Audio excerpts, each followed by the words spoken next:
नमस्कार। एक और टिप्पणी के साथ मैं अतुल चौरसिया। बीते दिनों प्रधान जी एक बार फिर से रो दिए। अच्छा खासा मौसम था।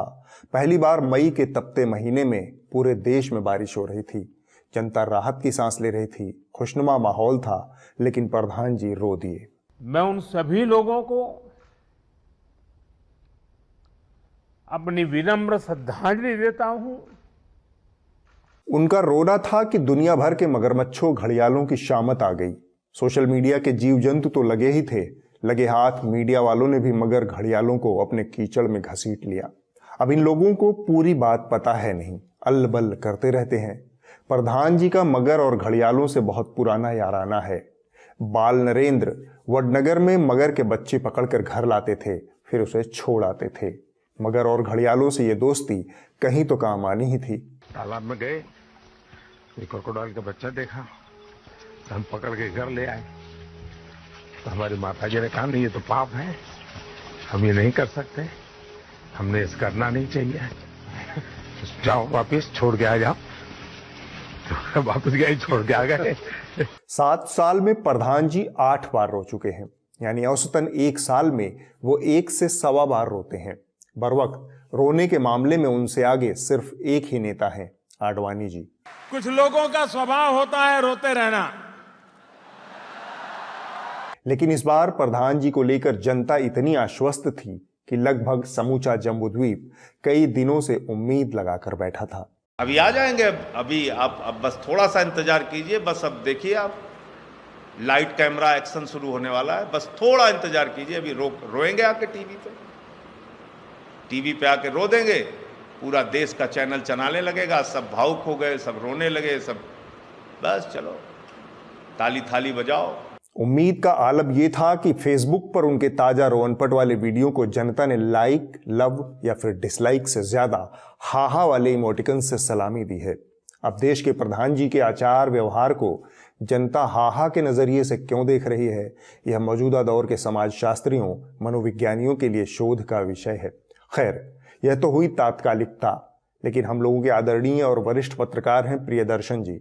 उन्होंने एक लेख लिखकर प्रधान जी की मौज ले रहे लोगों को सार्वजनिक रूप से चेताया कि यह ठीक बात नहीं। कभी कभी व्यक्ति सचमुच में रोता है। बात रोने की असलियत या नकलियत पर नहीं होनी चाहिए। बात होनी चाहिए कि क्या यह रोना उचित है, क्या इससे आपके पूर्व में किए गए बर्ताव का कोई कोर्स करेक्शन हो सकता है। यहां से पूरी बहस एक गंभीर दिशा में मुड़ गई। वो लिखते हैं, क्या आंसू बहाना संवेदनशील होने की निशानी है? यह भावुकता की निशानी है, और भावुकता बहुत अच्छी चीज नहीं है।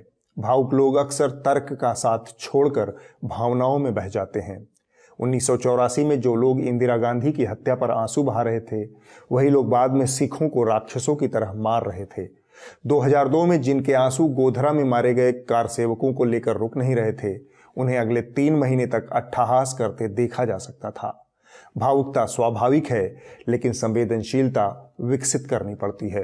प्रधानमंत्री सिर्फ भावुक हैं या संवेदनशील भी हैं? प्रधानमंत्री ने विगत कई मौकों पर इस संवेदनशीलता का परिचय नहीं दिया है।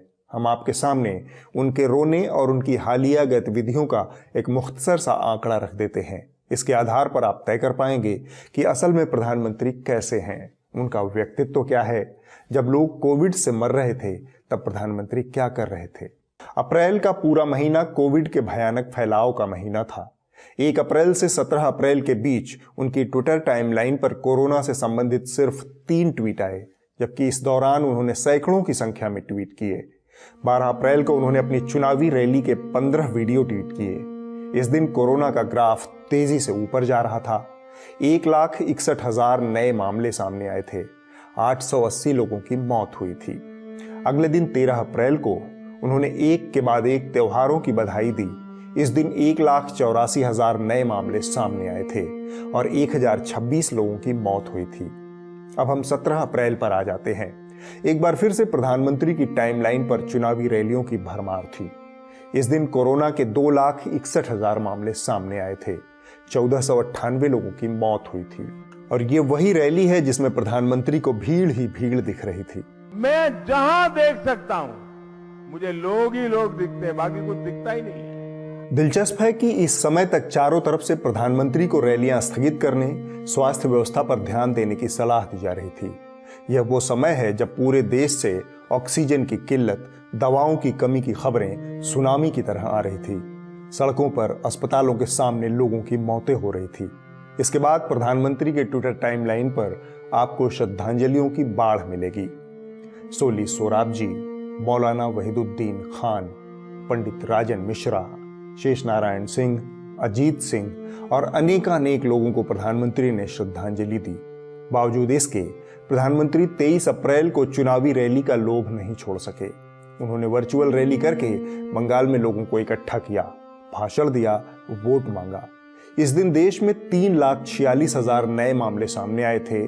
2,620 लोगों की मौत हुई थी। इस समय तक देश की स्वास्थ्य व्यवस्था ध्वस्त हो चुकी थी। अस्पतालों में ऑक्सीजन नहीं थी। 27 अप्रैल को पहली बार प्रधानमंत्री ने ऑक्सीजन को लेकर पहली बार हाई लेवल वर्चुअल मीटिंग की। इस दिन 3286 लोगों की मौत हुई थी। 8 मई को कोरोना के मामले सारे रिकॉर्ड तोड़ते हुए 4 लाख के पार चले गए। इस दिन 4092 लोगों की मौत हुई। ये सारे आंकड़े सरकारी हैं, वास्तविक आंकड़े इससे कई गुना ज्यादा हैं। ये आंकड़े सिर्फ एक ही कहानी बताते हैं। प्रधानमंत्री भावुक तो हैं, पर क्या संवेदनशील भी हैं? एक ताजा वाकया जान लीजिए। अभी भी देश कोरोना की दूसरी वेव से जूझ रहा है। सरकारी आंकड़ों में हर दिन 4 से 5 हजार लोगों की मौतें हो रही हैं, लेकिन प्रधानमंत्री अमित शाह, जेपी नड्डा और आरएसएस के सह सरकार्यवाह दत्तात्रेय होशबाले के साथ उत्तर प्रदेश के चुनावों की चिंतन मंथन में लगे हैं। चुनाव इनके लिए खुदा तो नहीं है, लेकिन खुदा से कम भी नहीं है। जवाब आप स्वयं तय कर लीजिए कि प्रधानमंत्री भावुक हैं या संवेदनशील हैं। मगरमच्छ और घड़ियालों के आंसू की वैज्ञानिक वजह फिर कभी बताऊंगा। आज टाइम बहुत ज्यादा हो गया। नफरत की चलती फिरती दुकान पर बीते दिनों एफआईआर हो गई। हम सुदर्शन न्यूज और उसके एंकर सुदर्शन चौहानके की बात कर रहे हैं। हमारे कई दर्शकों को यह बात नागवार गुजर सकती है कि हम इस व्यक्ति की बात ही क्यों कर रहे हैं। ज्यादा नहीं, पर थोड़ा सा बात करेंगे क्योंकि उसकी एक वजह है। तो सुदर्शन महाराज ने अपनी रोजाना नफरत की खुराक के चलते मदीना स्थित मुसलमानों की पवित्र मस्जिद पर मिसाइल दगवा दी। इजराइल के हमले में मारे जाने के बाद वहां के शव को अल्लाहू अकबर के नारे लगाकर उठाते हुए। इतना ही नहीं, बंदा पूरे टाइम बताता रहा कि जिहादियों ने मंदिर तोड़ दिया। फिलिस्तीन इजराइल में कौन सा मंदिर है, किस मंदिर को जिहादियों ने तोड़ दिया, इस सब की न तो उसे जानकारी है, न ही उसे जानकारी देने की कोई जरूरत है। उसे तो बस आपके दिमाग में जहर भरना है। जिहादियों ने प्राचीन मंदिर को बमों से उड़ाया है। ये जो नाच रहे हैं नंगा नाच, ये मंदिर को बम से उड़ाने के बाद का है। अब ये बात हुई झूठ फरेब की, लेकिन अब आपको जो जानकारी हम देंगे उसे सुनकर शायद आपके जिस्म की घिघियां बंध जाएं, या हो सकता है आपके जिस्म में बाछे भी खिल जाएं। सुदर्शन न्यूज पर फैक्ट चेक भी होता है, आप खुद देख लीजिए। आप मोहम्मद जुबैर द्वारा ट्वीट किए गए इस मस्जिद को, दोनों मस्जिदों के शेप को अगर आप देखें तो इस मस्जिद के ऊपर स्वयं मोहम्मद जुबैर बता सकते थे कि ये पोर्शन लगा हुआ है, लेकिन जो चीज हमारे द्वारा डाली गई है उसमें ये इसका कहीं कोई नामो निशान नहीं है। और ये दूसरी चीज है, ये ऊपर वाली चांद तारे की बात। क्या इसके ऊपर गुंबद के ऊपर कोई हमने मार्क दिया? जी नहीं। क्या दोनों की गुंबदों की लंबाई और ऊंचाई या गोलाकार शेप में अंतर आपको दिखा? निश्चित रूप से दिखा होगा। क्या दोनों के कलर में अंतर आपको दिखा? निश्चित रूप से दिखा होगा। इतना आला दर्जे का फैक्ट चेक देखने के बाद कुछ मीठा हो जाए तो बीते हफ्ते इजरायल और फिलिस्तीन के बीच हुए युद्ध ने एक बार फिर से खबरिया चैनलों के दिवालियेपन की कलई खोलकर रख दी। चैनल दर चैनल इजरायल के समर्थन में कसीदे काढ़े गए। मैं आपको बताऊं कि कैसे इजराइल को अब मुस्लिम देशों ने घेरना शुरू कर दिया है, कैसे ओआईसी के 57 मुस्लिम देश अब एकजुट हो गए हैं, इजराइल पर दबाव बना रहे हैं। मैं ये मान रहा हूं, अगर आज इरफान पठान ट्वीट कर रहे हैं फिलिस्तीन के पक्ष में या कोई और कर रहे हैं, तो धर्म मतलब भाई बतौर इंडियन मेरे लिए धर्म बड़ा नहीं है। मैं हिंदू हूं, लेकिन मैं हिंदू नहीं, पहले भारतीय हूं। तो लेकिन बाकी लोगों के लिए पहले धर्म आ जाता है, क्योंकि इंडिया का जो स्टैंड होगा ना, वही मेरा स्टैंड होगा। अगर इंडिया का स्टैंड है इजराइल के साथ, जो कि अभी नहीं है, ना फिलिस्तीन के साथ ना इजराइल के साथ, अगर निष्पक्ष है, तो कैसे मैं पक्ष ले सकता हूं कि मैं इजराइल के साथ हूं या फिलिस्तीन के साथ हूं? आपको याद है इजराइल की आजादी किसने कराई थी? भारत के सैनिक गए थे। माजिद हैदरी जी, आपको पता है इजराइल को आजादी दिलाने के लिए वॉर ऑफ हाइफा हुई थी और वहां पर भारत के सैनिक गए थे। हम कह रहे हैं कि इजराइल का समर्थन करना चाहिए और इजराइल के समर्थन का ये अभियान हम लगातार सुदर्शन पर चला रहे हैं। आज हम आपको बता रहे हैं कि क्यों हमने इजराइल की साथ देने की आवश्यकता है। माजिद हैदरी जी, आपका दिल फिलिस्तीन के लिए क्यों धड़कता है? सोशल मीडिया भी इससे अछूता नहीं रहा। यहां भी इंडिया विद इजराइल का हैशटैग ट्रेंड हुआ। अनपढ़ भक्त और अधपढ़ आईटी सेल के कारिंदों ने इजरायली प्रधानमंत्री बेन्यामिन नेतन्याहू को ट्रोल किया क्योंकि उन्होंने अपने समर्थक देशों वाले एक ट्वीट में भारत का झंडा ही नहीं लगाया।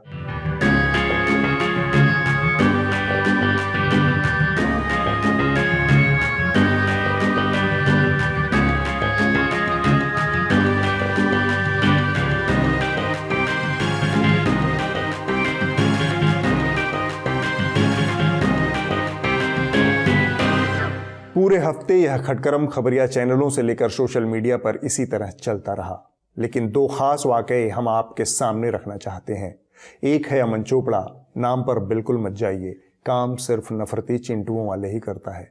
लेकिन इस एपिसोड में कुछ तो कमाल ही हो गया। न तो इसे पता कि क्या पूछ रहा है और न ही पैनलिस्ट के पास कोई जवाब है, लिहाजा सवाल और फिर सवाल पर सवाल चल रहे हैं। इजराइल पर अटैक करने वाले कौन थे? मैं पूछ रहा हूँ कि फिलिस्तीन के बच्चों पर अटैक करने वाले कौन? मैं पूछ रहा हूँ फिलिस्तीन इजराइल पर अटैक करने वाले कौन थे? औरतों को गोलियों से ढूंढने वाले कौन? आप थे या आपके बॉस? इजराइल पर अटैक करने वाले कौन थे, आप बता सकते हैं मेरे को? मामला यही खत्म नहीं हुआ। चोपड़ा को इजराइल फिलिस्तीन के जटिल मसले की ABCD तक पता नहीं शायद, लिहाजा यह कश्मीर से लेकर और जाने क्या क्या बोल गया और फिर खुद ही कंफ्यूज हो गया। तो सुनिए ना, मैं बताता हूं ये क्या होता है। ये वही भाषा है जब हमारी सेना कश्मीर में आतंकवादियों पर कार्रवाई करती है और आप लोग कहते हैं आम कश्मीरी मार दिए, आम कश्मीरी मार दिए। ये वही भाषा है कि जब आतंकवादियों पर कार्रवाई होती है, सेना कश्मीर में आतंकवादियों को मारती है और आप लोग रोना रोते हैं कि आम कश्मीरियों को मार दिया, आम कश्मीरियों को मार दिया। वहां हमास आतंकवादी संगठन, उस पर कार्रवाई की गई है और आप फिलिस्तीनियों का, कश्मीर से इसको मैं कह रहा हूं एक भी मासूम की जान नहीं जानी चाहिए, एक भी मासूम की जान नहीं जानी चाहिए। एक भी मासूम की नहीं जान जानी चाहिए।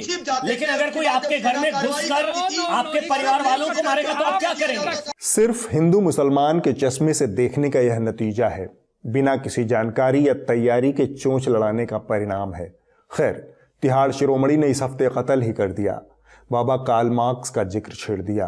दर्शन की चरम अवस्था में उन्होंने कहा, दुनिया में आज धर्म के कारण ही सारी रार ठनी हुई है। सुनिए।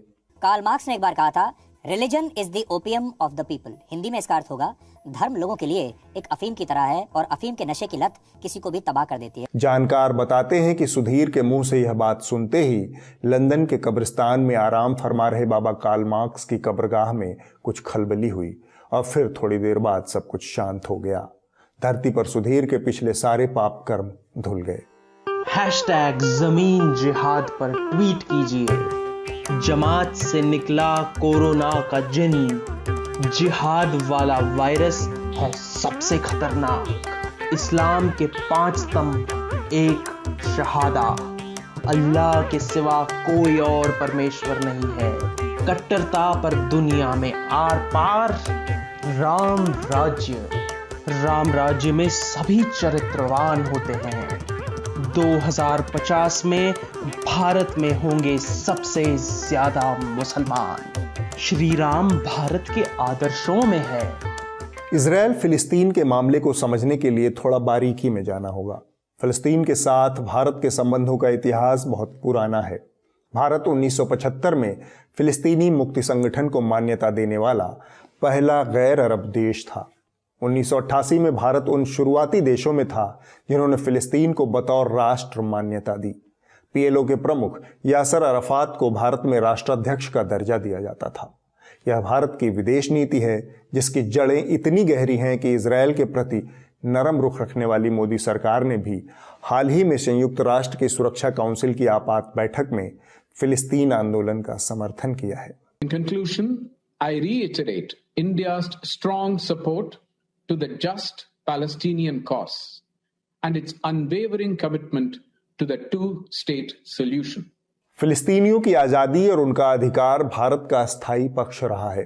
ट्विटर पर इंडिया स्टैंड विद इजराइल जैसे जुमलेबाजी से कुछ लोगों को लग रहा है कि भारत फिलिस्तीन के खिलाफ या इजराइल के साथ है। यह दरअसल बीजेपी और उसकी सरकार का दो मुहा रवैया है। वह संयुक्त राष्ट्र में कुछ और बोलती है, अपने अंधे अनपढ़ समर्थकों को कोई और कहानी बताती है। इजराइल फिलिस्तीन के बजरिए आप एक और कहानी जान लीजिए। इजराइल इस देश के संघियों और कट्टरपंथियों का लिटमस टेस्ट है, जिसके जरिए इनका क्रूर और दो मुहा रूप उजागर होता है।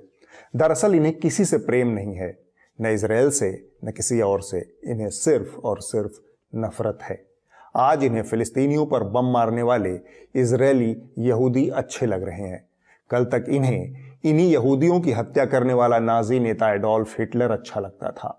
इनके ख्वाबों की उड़ान थी कि जिस तरह से हिटलर ने यहूदियों का प्रश्न हल किया, उसी तरह से भारत में मुसलमानों का प्रश्न हल करने पर विचार किया जा सकता है। We are our nationhood defined में गुरु गोलवलकर ने उस कल्पना की उड़ान भरी थी। भारत की विदेश नीति के तत्व भारत की आज़ादी के आंदोलन के मूल्यों से निकले हैं, जिसमें किसी भी तरह के साम्राज्यवाद, दास प्रथा, नस्ल भेद, तानाशाही आदि का विरोध है। भारत हमेशा आज़ादी और बराबरी के पक्ष में खड़ा था, लेकिन आईटी सेल के कारिंदों, ट्रोल्स और भक्तों को ये बातें नहीं बताई जाती हैं। बिल्कुल उसी तरह जैसे संघ के स्वयंसेवकों को कम पढ़ने लिखने की सलाह दी जाती है। बीते हफ्ते एक बार फिर से टूल किट का मामला उछल गया। दरअसल आईटी सेल वाले येन केन प्रकारेण देश और मीडिया का ध्यान कोविड की आपदा से भटकाकर गैर जरूरी मुद्दों पर केंद्रित करना चाहते हैं। इस बार उन्होंने एक कांग्रेसी टूल किट खबरिया चैनलों के संसार में उछाल दिया। भाजपा के तमाम नेता और मंत्री इसे शेयर करने लगे।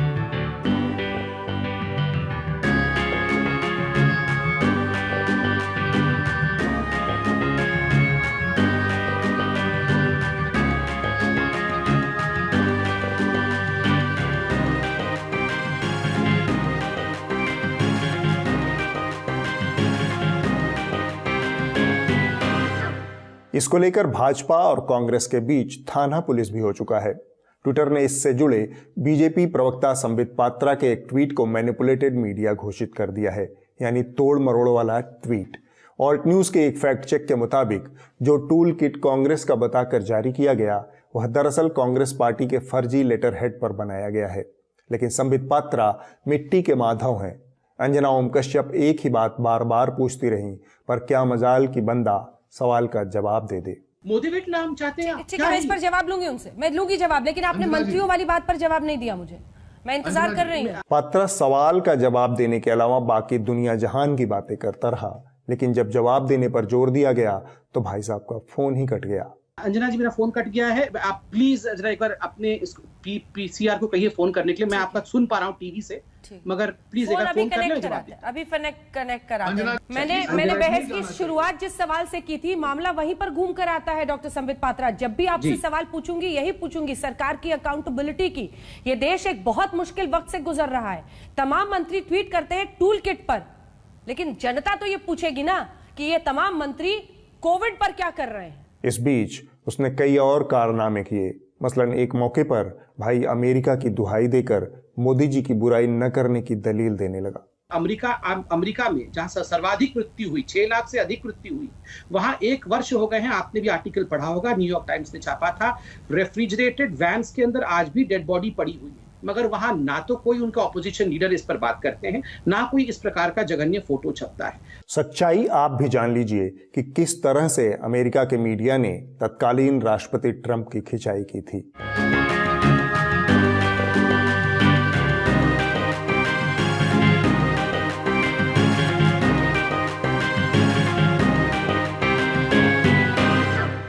पात्रा की पात्रता इतनी भर नहीं है, अपनी सुविधा से ये नैतिकता के उच्चतम शिखर पर खड़े हो जाते हैं। ये देखिए अंजना जी, ये हमारे और उनके बीच में फर्क है। हमारे और कांग्रेस पार्टी के बीच में यही फर्क है। राहुल गांधी जी रोज उठ के मोदी जी को क्या क्या गाली नहीं देते हैं। मोविड तक लिख दिया हमने राहुल गांधी के खिलाफ, एक FIR कराया।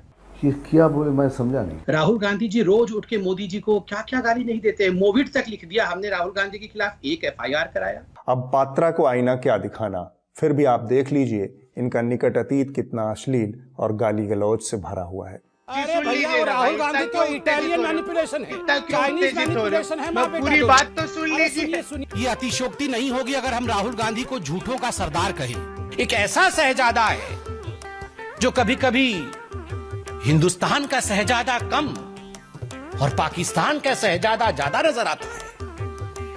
और मैं ये मजाक में नहीं कह रहा। आपके यहाँ जो महारानी है उसका इतिहास बताओ, इटली में क्या करती थी? जो कुछ बोल आपके यहाँ जो महारानी है उसका इतिहास बताऊं? नहीं, बताऊं। हिंदी पट्टी का बहुत मशहूर अखबार है दैनिक जागरण, लेकिन पत्रकारिता यहाँ गोबर पट्टी वाली होती है। इससे पहले भी आपने मुझसे इस अखबार की कई तारीफें सुन रखी हैं, फिर भी एक बार फिर से मैं इसकी कुछ तारीफ किए देता हूं। 3 नए कृषि कानूनों को लेकर देश भर के किसान आंदोलनरत हैं। इसके बाद सुप्रीम कोर्ट ने जनवरी महीने में इन कानूनों के अमल पर रोक लगा दी थी, यानी जब तक किसानों और सरकार के बीच कोई सहमति नहीं बन जाती तब तक ये कानून लागू नहीं होंगे। दैनिक जागरण ने 21 मई दिन शुक्रवार को एक रिपोर्ट छापी जिसका उन्वान है समर्थन मूल्य पीछे छूटा, खुले बाजार में सरसों के मिले कई गुना ज्यादा दाम। इसे के नीचे एक उप शीर्षक भी लिखा है, नए कृषि कानूनों के फायदे। अब जो कानून लागू ही नहीं हुआ उस कानून का फायदा जागरण ने किसानों तक पहुंचा दिया। आप समझ सकते हैं कि इसके लिए जागरण को कितनी मेहनत करनी पड़ती है। इसके लिए पहले पत्रकारिता की बलि चढ़ानी होती है, फिर सरकार की एड़ी चाटना होता है, बदले में सरकार विज्ञापन की मलाई देती है। इस तरह के झूठ दैनिक जागरण आए दिन बोलता रहता है, लेकिन न तो उसके खिलाफ कोई कार्रवाई होती है, न ही उसका RNI लाइसेंस रद्द होता है। पत्रकारिता की विज्ञापन पर यह निर्भरता ही उसकी बर्बादी की वजह है। न्यूज लॉन्ड्री का प्रयास है कि पत्रकारिता विज्ञापन के भरोसे न रहे, अपने सब्सक्राइबर के सहारे चले। आपका छोटा सा समर्थन निष्पक्ष और आजाद पत्रकारिता की सीढ़ी बन सकता है। न्यूज लॉन्ड्री को सब्सक्राइब जरूर करें। अब वक्त है इस हफ्ते की रिपोर्ट का। जो कही जा रही थी बातें कि अंदर में भी सोशल डिस्टेंसिंग का ख्याल रखा जाएगा। ट्रेनें तो खुल दी हैं, लेकिन कैसे स्टेशन पर thousands of the migrants workers in different groups walking। इस हफ्ते की रिपोर्ट BBC हिंदी से है। यह रिपोर्ट अचानक से कोविड के पश्चात एक नई महामारी बनकर सामने आए म्यूकरमाइकोसिस पर आधारित है। म्यूकरमाइकोसिस, जिसे ब्लैक फंगस के नाम से भी आजकल जाना जा रहा है। इसके कारण, इससे बचाव के उपाय और अन्य जानकारियों के लिए आप यह रिपोर्ट देख सकते हैं। राजस्थान, तेलंगाना और तमिलनाडु की सरकारें ब्लैक फंगस को महामारी रोग अधिनियम के तहत पहले ही अधिसूचित बीमारी घोषित कर चुकी हैं। राजस्थान सरकार के अनुसार फिलहाल प्रदेश में करीब 100 ऐसे मरीज हैं जिनमें ब्लैक फंगस की पुष्टि हुई है और जयपुर के सरकारी SMS अस्पताल में ब्लैक फंगस के रोगियों के लिए इलाज की अलग व्यवस्था की गई है। सबसे पहले गुजरात और महाराष्ट्र में इस संक्रमण की पुष्टि हुई थी, लेकिन बाद में कई अन्य राज्यों से भी खबरें मिलने लगी कि कोविड-19 के मरीजों में ये संक्रमण देखा जा रहा है। भारत में कई राज्यों में म्यूकरमाइकोसिस या ब्लैक फंगस के इलाज के लिए इस्तेमाल होने वाली एक एंटी फंगल दवा की कमी पड़ने की भी खबरें आती रही हैं। एम्फोटेरिसिन B नाम की ये दवा भारत की कई कंपनियां बनाती हैं, लेकिन अब ये दवा ब्लैक मार्केट में मिल रही है। अगले हफ्ते होगी एक और टिप्पणी। आने वाले शनिवार को न्यूज लॉन्ड्री हिंदी की पूरी टीम आपके साथ YouTube पर लाइव चैट करेगी। हमारी हिंदी वेबसाइट से जुड़े आपके सुझाव और ढेर सारी बदकही के लिए जरूर जुड़िए इस शनिवार शाम 7:30 बजे। कोरोना से बचाव के उपायों पर अमल करते रहिए। नमस्कार।